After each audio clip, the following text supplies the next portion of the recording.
Let's start our lesson with a pop quiz. Here's a question. What's the opposite of the word on?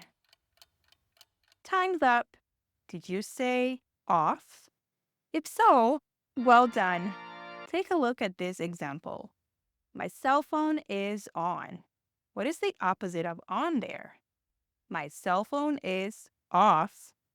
Now, look at this other example. I got on the bus. What is the opposite of on there? I got off the bus. We don't really say I got out the bus. Off is one of the most common antonyms of on. Hey, I'm not trying to show off. They know antonym is a word that means opposite, right? Right. I've just used a common phrasal verb with off to show off. What does show off mean? What if we look at the core meanings of off to help us understand phrasal verbs with off? Let's do it.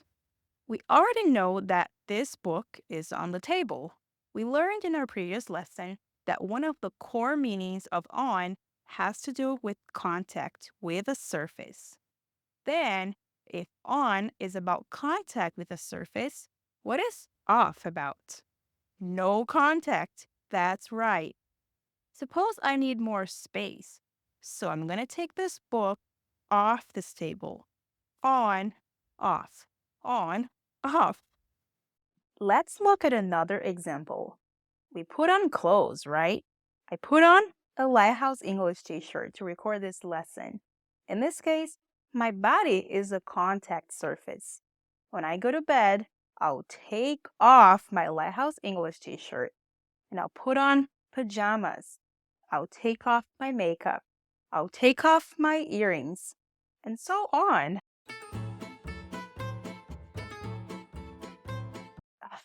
Mm. Oh, oh no!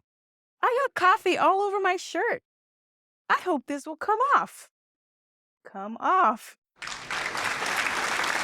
It was kind of fake, right? That was water, by the way. Do you think I was gonna spill coffee on my shirt? Of course not. Make sure to cut that part. One more example here. You're about to travel to that dream destination, and you just can't wait for the airplane to take off. Take a look at this drawing. When an airplane takes off, it leaves the ground, so it loses contact with the surface. These examples can show us that off can also have a more abstract meaning that is not so much related to the space around us. When something stops touching a surface, it also gives the idea of disconnection or detachment. This is why at the beginning of the lesson I said, my cell phone is off. It is not connected to a power source, and in this case, I think the power source would be the cell phone battery. That's why we also turn off the lights, turn off the camera. Wait, turn off the camera. Not yet. We're not turning off the camera now, okay, producer? It was just an example. Okay, now I want to be very honest with you all. I've always wanted to create a course on phrasal verbs, but life was just getting so crazy and busy that I simply put off the idea of launching a course. Yes, put off. Put off uses a more abstract idea of off, but the meaning of off is still pretty much the same. Think of my idea on a table, and then I set it aside. It's off the table. I put it off. This is also why we say a meeting has been called off or canceled. No longer on your calendar. Finally, what about show off? At the beginning of the lesson, I said I was not trying to show off. And I mean it. I'm not trying to show off. Okay, sorry. I should explain this phrasal verb to you all, not explain myself. Okay. Suppose you have the coolest cell phone ever, and you just want people to see it. You won't keep it on the table or in your pocket. In a more abstract way, when you show off, you try to impress people by showing them the things you can do or the things you own. You show them off.